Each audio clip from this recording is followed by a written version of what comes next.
A lovely afternoon. Welcome. This is AFCON today, live on Joy 99.7 FM and on Joy Prime as well. Welcome to the show. And then there were four. After 24 teams started the Africa Cup of Nations, we are now down to the final four with 20 teams sent home. The last four standing: Nigeria, DR Congo, South Africa, and the host nation, Cote d'Ivoire. Today on the show, we'll tell you how all those four teams made it into the semi-final, which will now take place on Wednesday.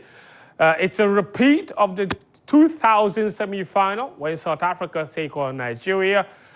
Both teams had completely different paths to the semi-final. South Africa, dramatic penalty shootout where their goalkeeper, Rowan Williams, became a national hero. The first goalkeeper in the history of international competition to save 4 penalties in a single shootout.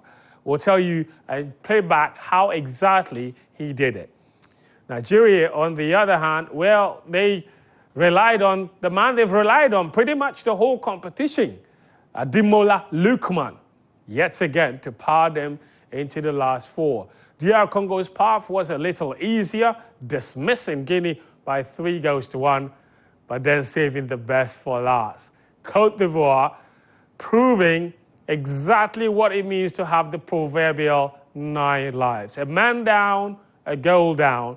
They rallied back into it, scored in the 90th minute to force extra time, and then scored deep into extra time to secure the victory. So now the question is, who will make that final on Sunday? The show is proudly brought to you by MTN. MTN everywhere you go. Thanks to everybody at MTN for supporting us here on AFCON today. Of course, my name is Fentu Tahiru Fentu. What we will do is take a really short break. When we come back, I've got just the right men to take us through that dramatic quarterfinal, or those dramatic quarterfinal fixtures from Friday and Saturday. They're on from now till 2 p.m. My name is Fentu Tahiru Fentu. Joining me today on the show, it's Achu Tamaklo. Victor, how are you, my friend? I'm good, friend. You look nice. Thank you. You're very nice. You look nice yourself. Thank you very much. And then the most popular man in South Africa right now, the man who predicted that South Africa were going to get kicked out in the group stages, the man who said South Africa were going to the Africa Cup of Nations on excursion. Somehow they've ended in the top 4, and the South Africans absolutely love going back to the video to deal with teams. Stone Avenue is here with us this afternoon. Stone, you are very popular for all the wrong reasons in South Africa. Well, South Africans, their excursion is going to be ended soon. So it's not. I mean, at the end of the day, someone else couldn't do it. Nigeria is going to do it. So it's all good. It's still the same thing, but still good. Okay. You don't want us to get to the finals? Yeah, Nigeria. You said Nigeria. I remember the last time you played against South Africa, they kind of left a sour taste in your mouths. You think they have a chance? Why not? You didn't think they had a chance in the group stages. We have the best centre back in the competition. Yeah, and they have the best goalkeeper. Go on, we can play. We can do this game all day. Who said they have the best goalkeeper? They have the better goalkeeper than you. Because he saved 4 penalties. And he also has 4 clean sheets. And how many does our goalkeeper have? He's not been tested. That's not true. Against Angola, he was tested. That's not testing. He was tested. The one. He was just standing in the corner. No. Right position is important. As a goalkeeper, he was positioned at the right place and made the save. And to go down at that place, if it's Onana, it's 1-0. No wahala. Thank you, Stone. Welcome to the show. We'll talk about South Africa's journey, but I want to show you the 4 results from the quarterfinal fixtures from this weekend. Dramatic games started on Friday, of course, and there you see Nigeria beating Angola by 1-0, and that goal was scored by Ademola Lookman, who is proving himself to be a very reliable figure. He's got how many goals now? 3. 3 goals. He got 2 in the round of 16 and 1 in the quarterfinal. Yeah, a knockout takes him to the more knockout goals in international competition than Cristiano Ronaldo. Fact. Now, that is just uncalled for. That is just uncalled for at this point. That is an attack. That is an attack, and you'll be roasted by Ronaldo fans. Today is his birthday. He's 39 today, I'm just saying. DR Congo, they beat Guinea by 3-1. It was a much more straightforward game than lots of people expected it to be. Jan Visa scored one, and Maswaku scored an absolute blinder in that match. A free kick that buried and sent the Guineans home, who, by the way, have received some sort of a hero's welcome since going back home. It's unbelievable, the scenes in Conakry after Guinea went back home.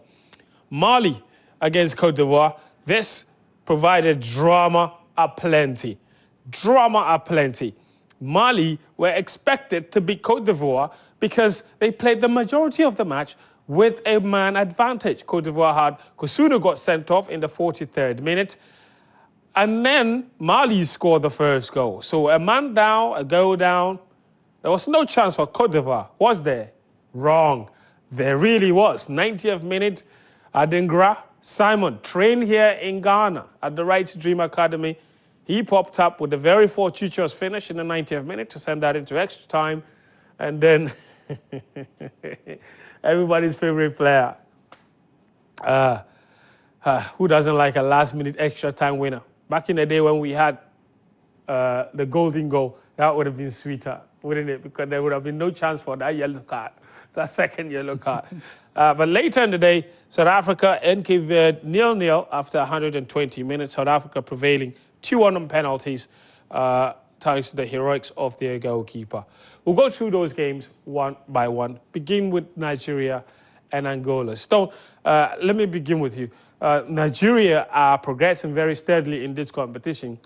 The thing is, they haven't played any sort of exciting football, but they have been very efficient.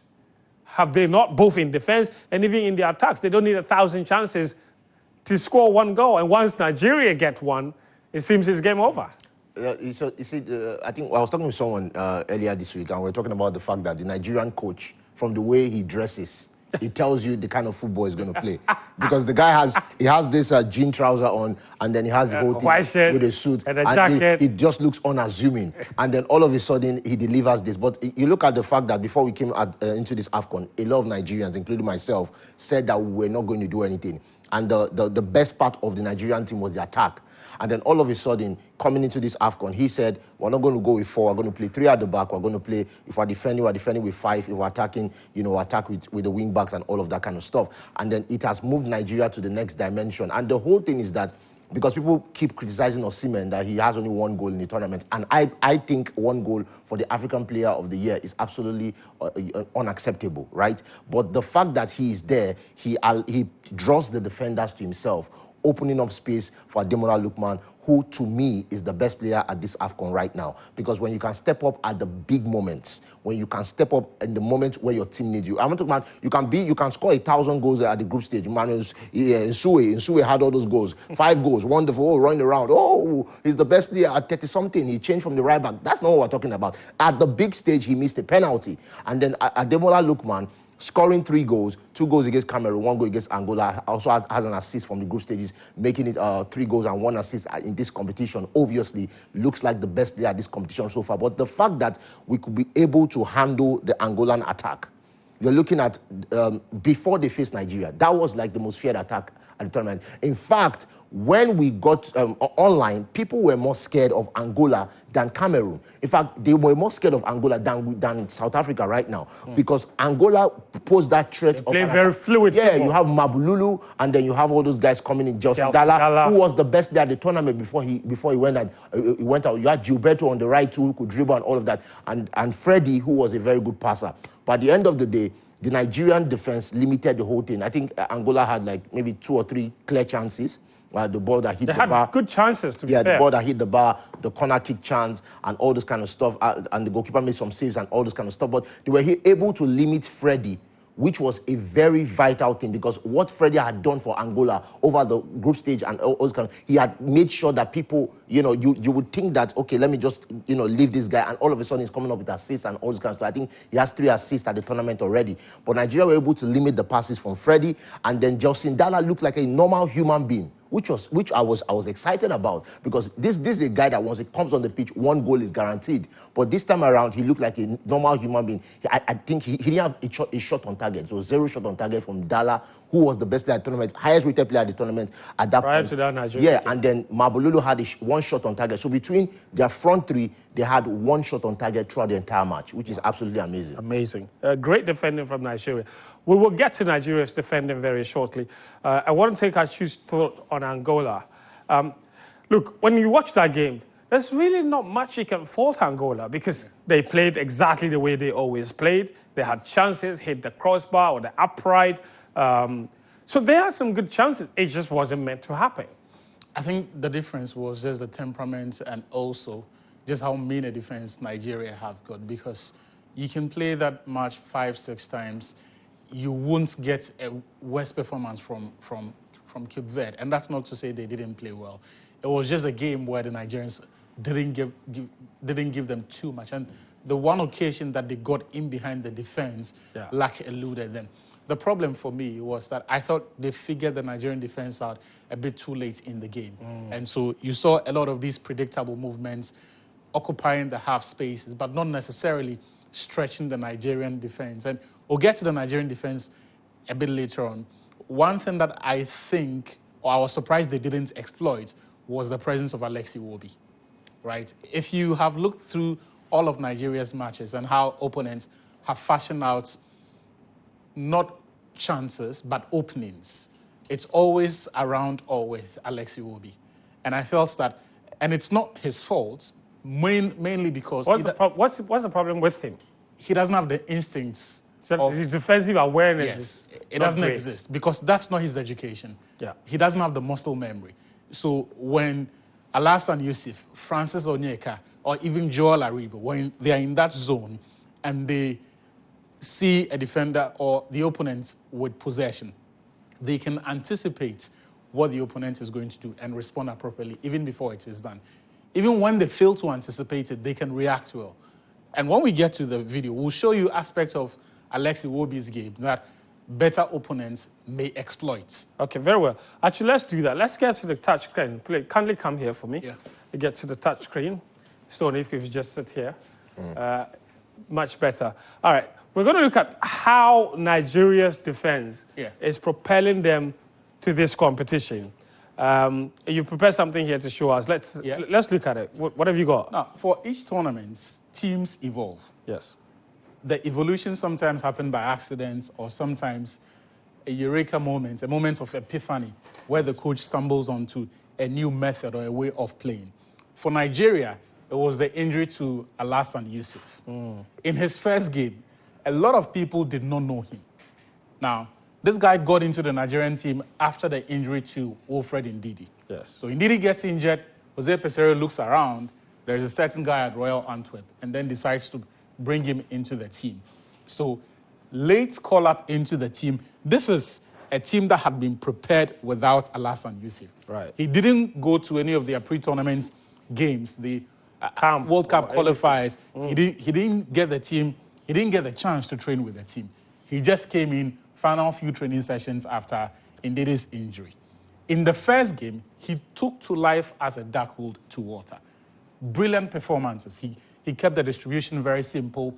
And also, beyond providing the screen and being the link between midfield and attack, Nigeria created 6 chances in that game versus Equatorial Guinea. He created 1 of them.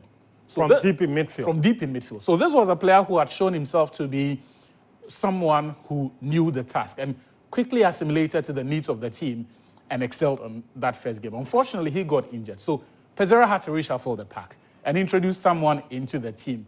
But unlike what most coaches have failed to do in this tournament, he did not only throw in a new player, he completely changed the way the team was set up and then changed the job description of the 2 midfielders in that team.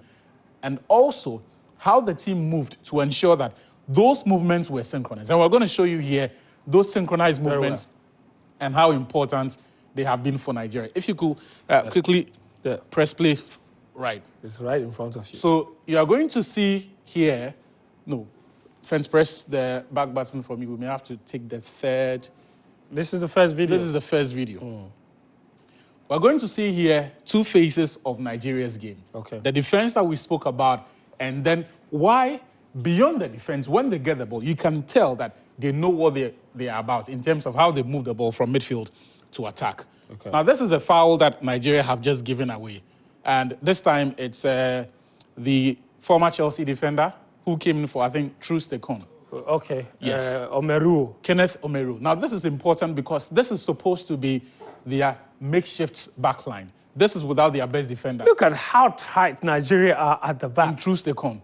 Now, after the injury to Alassane Yusuf, they went for a back three, two holding midfielders, two wing backs. Yeah. So Zaidu Sanusi on the left, Ola Aina on the right, and then three defenders at the back. Frank Onyeka, Alexi will be at the base, which essentially gives the freedom to the front three to go on and then do their bit. So you have Victor Osimhen, Simon Moses, Ademola Lookman sorting the job out there. Now, this is Guinea-Bissau attempting 72nd minute of Nigeria's final group game, right, to get behind the defense. Now, they are knocking the ball around them looking for the space, not because they like the pace at which the game is moving. Often when teams do this, it is because the spaces are not opening up. The movements of the ball are being tracked. So you will see that this young man here, you will see that the players for Guinea-Bissau have all been picked up. Yeah. Now, the options that the midfielder has here have all been picked up. The only option he has is a safe pass here. And by the time he makes that pass, there is a player close enough, Ademola Lookman, to track him, cut out the danger even before it happens. So we're going to progress the play and then pay attention to the players, the immediate options that the Equatorial or the Guinea-Bissau players have got and the way the Nigerians react to them. Each player has been picked up. So that obvious pass is made quickly. What do we see here? Two players. Ola Aina engages, and he doesn't go alone. He goes there, and then you see Ademola Lookman also joining him, right? So you see two things here. You see the shape and application. That's right. So the player spots and under normal circumstance, he could have been well within his right to stay in his zone and not engage, right? Aina could have been well within his right to stay in his zone and not engage because what? This action spot is about 20 or 30 yards from Nigeria's vital area, but he engages. So they force him to go back. They force him to go back. And look at what happens here. So about three players quickly close down the space. Now, so he's forced to go long. He's forced to go, which was smart. However, what is Nigeria's reaction? Quickly, they close down the option that he has, and then they get into shape again. So you're going to find at each point, movements that responds to what Guinea-Bissau have got, and more importantly, the options that they could essentially pass the ball to. I mean, look at it in this situation that we're talking about. Look at the number of Guinea-Bissau players here, and none of them has any space at all. No one has a space, so it's completely crowded. Right? It is completely And crowded. look at the Nigerian defenders. They are connected in ways that are, like, it's fantastic. And that's the application you speak about. And it's all been coached. Now, in the past, when we talk about overloads and the triangles that teams create, we think of it in the attacking sense and how teams use that when in possession of the ball. So they create overloads and switch play. Nigeria are using this fantastically in the defensive sense. So they are crowding out the areas where they know who they want to pass the ball to. Yeah. So they are cutting out the space for those players and ensuring. So in other words, Nigeria are totally comfortable with Equatorial Guinea passing the ball around this space. They don't care. They don't care. Because over here, there is absolutely no danger. No. So you can pass the ball around here. No. All you want. In fact, come here. They don't care. That's why, if you check the stats, you realize that Nigeria have the least percentage as far as possession is concerned. In fact, before at this tournament, the teams that are winning have never dominated possession, except South Africa. Yes. Every other team has not. So Nigeria had the least. Before the Angola match, they had less than 45% of possession. And guess what? Against Angola, they had 45% of ball possession. All right. So shall we look at another video? Yes, we're going to quickly progress play, and you'd realize that they sort this out. Now, when it feels, what happens? The application again. Yeah. Quick, reactive response to it and gets the ball away. Now, let's pay attention to what Nigeria do here. when you have seen the Black Stars play, when you have seen Cameroon play, when they are under pressure, what do? They go long. Egypt, they do same. In fact, Pesero could have told his players that there are 5 players in this area. Get the ball out of the danger zone, because if one player misplaces a pass, Guinea-Bissau could pounce. 73 minutes, this is not the time to take risks. But the manager says no. This is how we get the ball into the opponent's area. And so check out what Nigeria do with the ball. Calmness, movement of the ball to present as options. Ola Aina, Iwobi gives the pass, he dashes. Kenneth Omeru gets the ball calmly. So because Iwobi dashes, he's able to receive the ball. Another of the ball movement to Chukwueze, he's able to receive the pass. And in a matter of seconds, pay attention to the sheer number of Nigerian bodies that have joined the attack to ensure that they have significant numbers to combine with. So they could well lose possession, but they will have the numbers to react. Add these two, because within 3 seconds, you're going to see all of them occupy spaces in the Guinea-Bissau half of the pitch. Yes. So Chukwueze has the ball, he holds it up, and here you see the sea of white players progressing to join them. How many do you count now? 6. 6 actually. 7. And when we move it on, you will find other players also joining. So this is what has made Nigeria a very good team at this AFCON. Very well. But they are not at all invincible. And we're going to show you the other aspect of the game when they've looked vulnerable. And I put vulnerable in quotation marks, and how they've responded to that. So earlier, I spoke about Alex Iwobi. Yes. Now, if in the first game, Nigeria completely shut out Equatorial Guinea, because Alassane Youssef is a pure holding midfielder, undiluted. He understands the job. He knows what he has to do. If you introduce Alex Iwobi, he is essentially re-educating himself on the job. So there are going to be instances where the coach wouldn't be there to tell him that track this run. But because he doesn't have the instinct, he will not be able to. So, and that has nearly cost Nigeria against Angola. Right? And this is important because this is the last game that they played. Now, pay attention to how they move the ball. Again, you see one of the nice habits of Nigeria. He knows there is a danger. He moves out of his zone, side to Sanusi, and then cuts out the pass. Now, after winning possession, there is a turnover here, which doesn't particularly go well. Angola decide to attack, and this is where you begin to see the frailty of Iwobi. Iwobi looks completely lost. Now, when Angola get the ball here, Iwobi is supposed to pick up his marker. So he is occupying that space. Pay attention to Alex Iwobi. He's occupying that space, and pay attention to the movements that he makes. Because when the team doesn't have the ball and you're moving to close down a space, or you're moving to pick out an opponent. Now, Iwobi looks lost in this sequence. And if you look at... So we're going to bring that back and show you a zone where Angola are going to pass through. Pay attention to this whole area. Pay attention to this whole area. This is where Iwobi is supposed to be occupying. This is Frank Onyeka, I believe. He cannot be in this area and still be here at the same time. That is why Iwobi should be here. There's Calvin Bassey here, who moves up because he recognizes the danger here to engage. That's because they've been able to short circuit or circumvent Alex Iwobi in 2 phases. So this is the first part. He fails to pick out the run. Now he's been caught in no man's land. And when the pass eventually comes, he doesn't react well.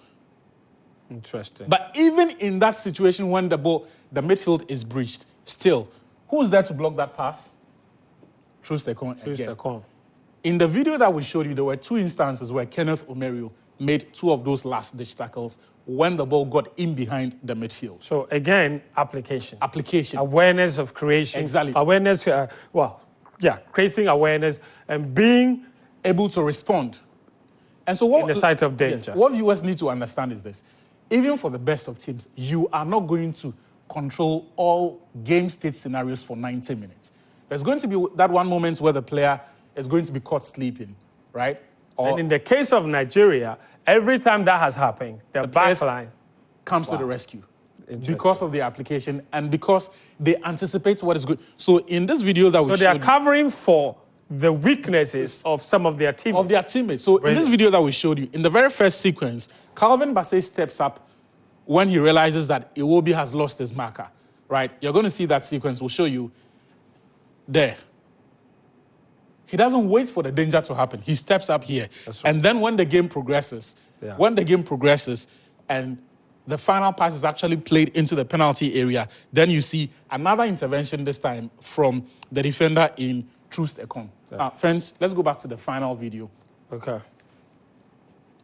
Which shouldn't take us too long. And again, from the same game. And this is where Nigeria can be vulnerable.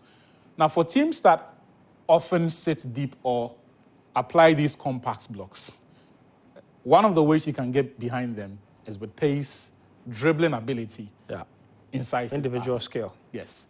In this instance, we're going to show you how, with individual dribbling ability, the Angolans got in behind the midfield, but not for too long. Because as we've established, the Nigerians have got an excellent shape and they have players who apply themselves. So mistakes can happen. Players can be caught out of position, but as always, they will respond. Pay attention to Ola Aina, gets dribbled here, but he recovers fantastically and ensures that the ball doesn't get any further than necessary. Yes.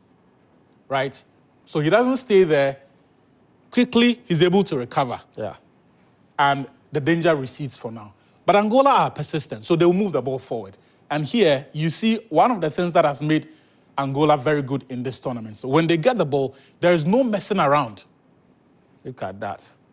It's a brilliant pass. Because there is no messing around. So before Nigeria can regroup and then get in, and look at this. The Nigerian shape is not at all horrible. So the back line is at rest. However, Angola have the ball in behind the midfield. Yes. So you're going to find that the entire space here is occupied by 3 Angolan players. Yes. You may decide not to count him, but that would also mean 2 players. And then this young man here, who is being marked by Zaidu Sanusi, is also someone in the equation that they can pass the ball to. Or they could go to the right side and then locate him with the pass. But it all happens because there was a mistake from, I think, Samuel Chikwueze in the past that he wanted to quickly transition play.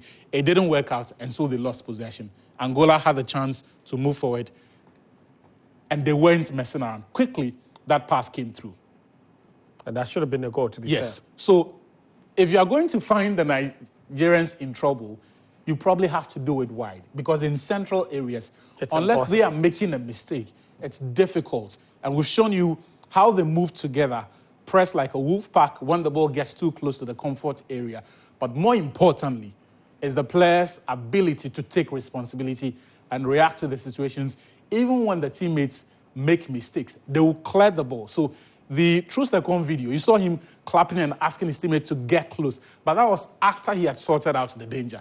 And that's what makes the Nigerian team so good at this tournament. Fantastic. Thank you, Achu.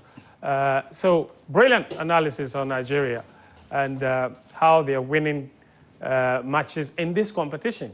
Basically, key things, the coach showing an ability to adjust to the personnel that he has, adjust his system to the personnel, and the one most important thing is that the players are applying themselves. And Truce Ekong said after the game that he hopes that the victory and the qualification to the semi-finals has won them a few doubters. It's won a few doubters onto their side. And truly, people like Stone now believe that anything is possible. We had him here. Thankfully, the videos are there before the start of the competition. He didn't seem to have any hope. Now he's here shouting and very excited about what is possible for them. All right. You're watching AFCON today live on 99.7 Joy FM as well as on the Joy Prime TV channel. We will take a really short break. When we come back, we will go back onto South Africa and how they qualified and then show you that dramatic game between Cote d'Ivoire and Mali as well.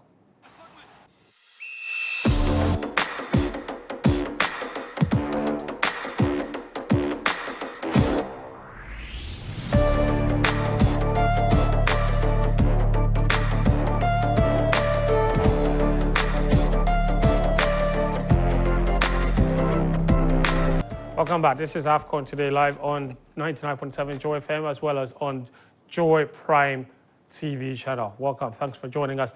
Achutamaklo and Stone Avenue are here with me. Stone Avenue, let's talk about one game. South Africa will now play Nigeria. In the semi-final, South Africa, they had to come through this one in a penalty shootout against a very, very stubborn Cape Verdean side. The game itself was quite... I didn't find it exciting. There were a few chances here and there, but it almost looks like this was a game that could go on for a very long time without either side really winning, and it was only befitting that it took a penalty shootout to decide it. Yeah, and then you look at South Africa. They have one of the best centre backs at the AFCON, Mvala, and what they have been able to do with their defence is absolutely amazing. And then you look at the goalkeeper, who has progressed. To many people, he's the best goalkeeper at the AFCON right now. Look at the one-on-one chance that Cape Verde had. And the save, I mean, that was absolutely unbelievable. Many people thought it was 1-0, and then all of a sudden he pulls off that save, he hit the bar, all this kind of stuff. But you're talking about the stubborn Cape Verde. Those guys, they will come at you, and they came at South Africa back to back to back. They never stopped running. They did not stop running. They kept coming at South Africa. But then when you have one of the best centre backs at the AFCON, you can survive that kind of thing. But then you are also looking at Mokoena, who is in the midfield for South Africa, who can shoot the ball. When it comes to outside shots, when it comes to free kicks, when it comes to dead balls, you should be scared of him. That's going to be a problem right there. And then, of course, you look at Evidence, who all of a sudden has stepped into the role and has become a key man for South Africa, and is someone that they can rely on and all this kind of stuff. But at the end of the day, the person that you're going to rely on is Williams. Williams is the person you're going to rely on. Because when you're coming up against a Nigerian team like Osimhen and all this kind of, you're going to have chances and all this kind of stuff. But Williams is, like I said, many people see him as the best goalkeeper at the tournament so far. But if you look at what South Africa is doing at this tournament, is the fact that they defend together. It's very important. They defend together, because you cannot be defending against Cape Verde and you defend just with 4 men. They are going to absolutely, score and all this kind of stuff. But South Africa defended together and they were able to attack together.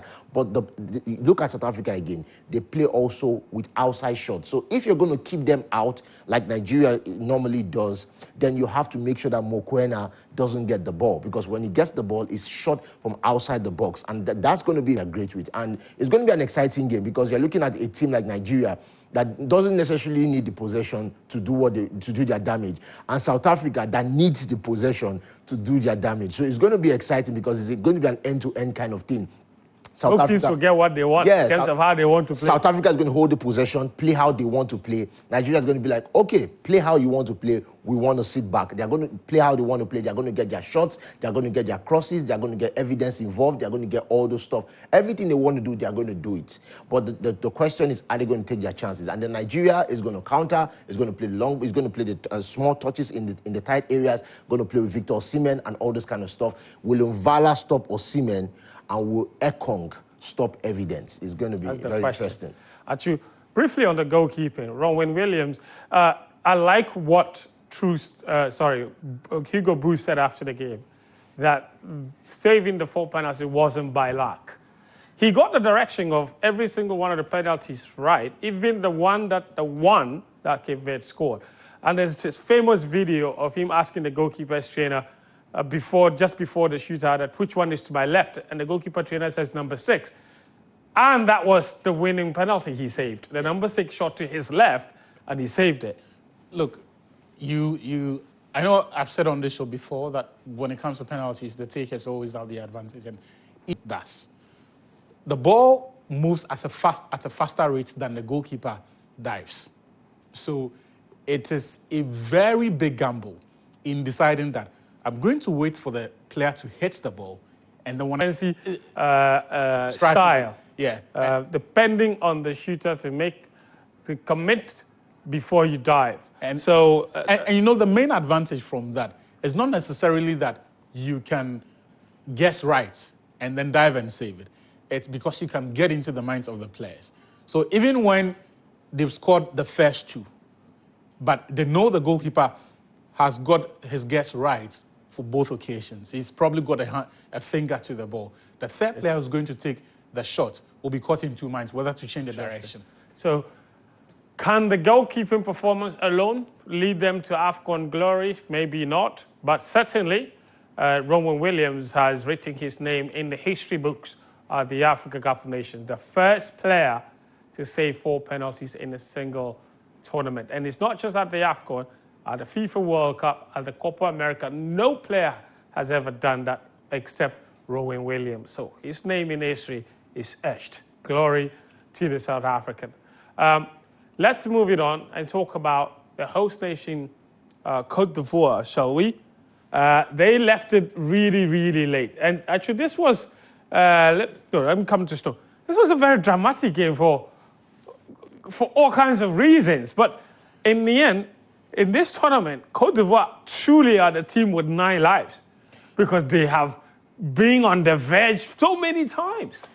And the thing I want to look at is just the changes, the in-game changes that the coach makes. MS5. Yeah, you're looking at a guy that was thrown into the fire, literally. We've sacked our coach. We're in knockout stages now. Take us through, and you're gonna face Senegal. So figure yourself out. Yeah. Now Senegal is leading 1-0. He makes a change and then it works out. And then he does the same thing. It works out again. And now they are in the semi-finals. And you're looking at the situation whereby this is a team that have literally gone through the fire. So if you're going up against them, they have, first of all, a history of we beat Senegal, we beat Mali, who were 2 favorites to win the trophy. And then now they're coming against them, and now they have maybe 35,000, 30,000, 25,000 people shouting and shouting. Always are good in the group stages. Yeah. Wonderful. Woo! Great. Attack, defense, midfield. They have the balanced team. And then when it matters the most, you won't see the midfield, you won't see the attack, and you won't see the defense. And all of a sudden, they'll go miss a penalty when they're not supposed to miss a penalty. If they didn't miss that penalty, it's 2-0, and maybe they win the match. It was crazy because it had a 1-man advantage, got a penalty on top, scored first, and somehow still ended up losing that game. Very unacceptable.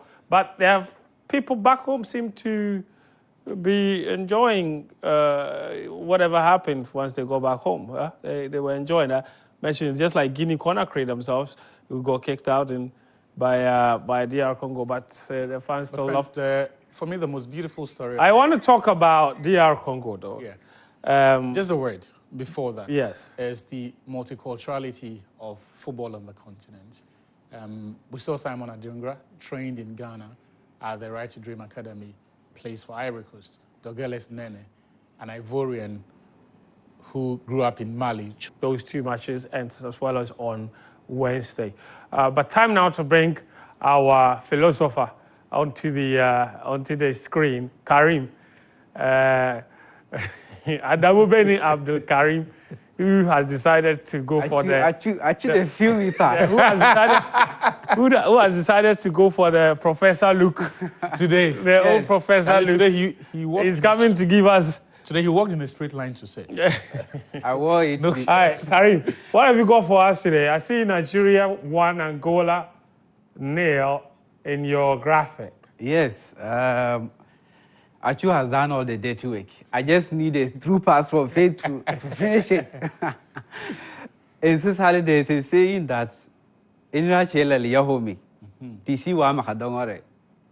Wait, I can translate what he said. Okay, if you're about to get lost in the bush, all the trees become level. That's what that proverb means. Do you know what that means? That's a brilliant one. The English version would be, or the closest English version would be, when you raise a pause. Yeah. Right? No. Yes. No, it will be the day the monkey is supposed to fall, all the branches of the tree become slippery. That's it. That's it. Yes. That's it. All of them are just giving me the grounds to do what I want to do. So, Okay. Ahead of the game, a lot of people, including me, we thought that so far up to this point, Nigeria in Angola were going to face the toughest opponent in this competition. But coming up against Nigeria, every good thing Angola were doing before facing Nigeria, when they faced Nigeria, everything just got lost. They forgot everything they were doing and progressing up to this point. They were not this poor in finishing. They even forgot that they were not supposed to have the highest possession in the game to win. Look at the possession. Before the game, I said on Friday that this was going to be a counter-attacking game because of the teams left in the competition. Nigeria had the least average possession, 44. And they were the second highest when it comes to shooting from fast breaks. It's the same for Angola, who were second with the second least average possession with the teams left in the competition, 45. And they were also... there were two similar teams coming up against each other. They had the highest fast break shots with the teams left, 5, and Nigeria were doing 4. And coming into the game, I said it that this game, whoever is going to win it was the one going to utilize their fast breaks. And Nigeria, their goal was just from that. Yeah. Ikong won the possession at the right side of Nigeria's defense, found Onyeka to Iwobi. Then Iwobi switched the ball from the right side of Nigeria's defense to the left side of the midfield. And the rest, Zadus Sanusi gave it to Moses, and he did all the work for this guy to finish. Ademola Lookman. So this is the possession momentum graphic.